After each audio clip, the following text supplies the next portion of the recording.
Hello, students, welcome to the next topic after corrosion, that is rancidity. So, students, what is rancidity? Fats and oils are present in certain food materials, like you eat chips, right? You eat french fries, you eat different kind of namkeens, like we all love to eat snacks, right? So food materials prepared in fats and oils when kept for a long period of time, sometimes what happens, we want to eat a little bit of chips and then after that what happens? See, students, if you will leave a little bit of chips, like after opening the packet, then you have kept aside in the room temperature, what will happen? That food will come in contact with the oxygen present in the atmosphere, and hence they start get rancid. This process of decomposition of these particular food items, which has specially oil and fats, they get decomposed, and that we call as rancidity. See here, students, rancidity is visible in bread pieces, because if you will keep the bread in an open area where moisture is present, then the bread will come in contact with the atmospheric oxygen or moisture, you can say, and hence it will get rancid. It's a kind of rancid, a different kind of rancidity, which you will study in your higher classes. But yes, this food is not at all, you can't consume this food now. So students, what we have understood from those ever food diagrams and all, that students, food materials prepared in fats and oils when kept for a long period of time, they become stale. Stale means unsuitable for eating. So the stale food undergoes a change in taste and smell.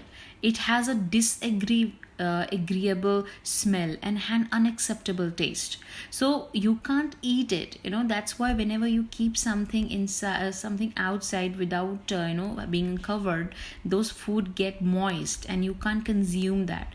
So this is because the fats and oils present in the food undergo oxidation and become rancid.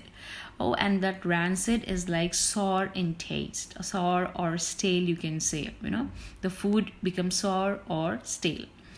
Okay, students. So the students, the entire process is called rancidity.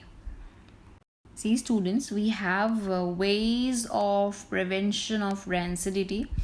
Ways to prevent rancidity. Here you see. The first one is vacuum packaging. Students, we can pack our food in a way so that your food will not come in contact with the air. So it should be air free. Vacuum means air free. Next one is, here you see, using inert gases for packaging. Students, inert gases are those gases which does not react with others.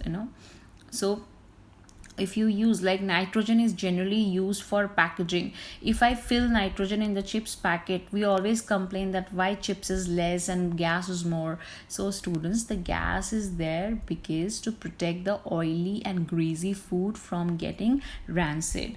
So students, because nitrogen will not allow, it will act like a barrier for oxygen, for not allowing inside, or means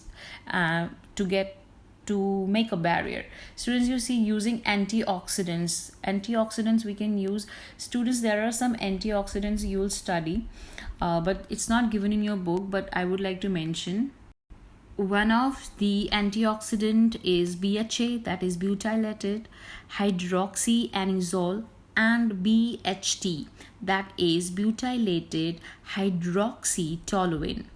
So students, these kind of antioxidants can be used to stop rancidity.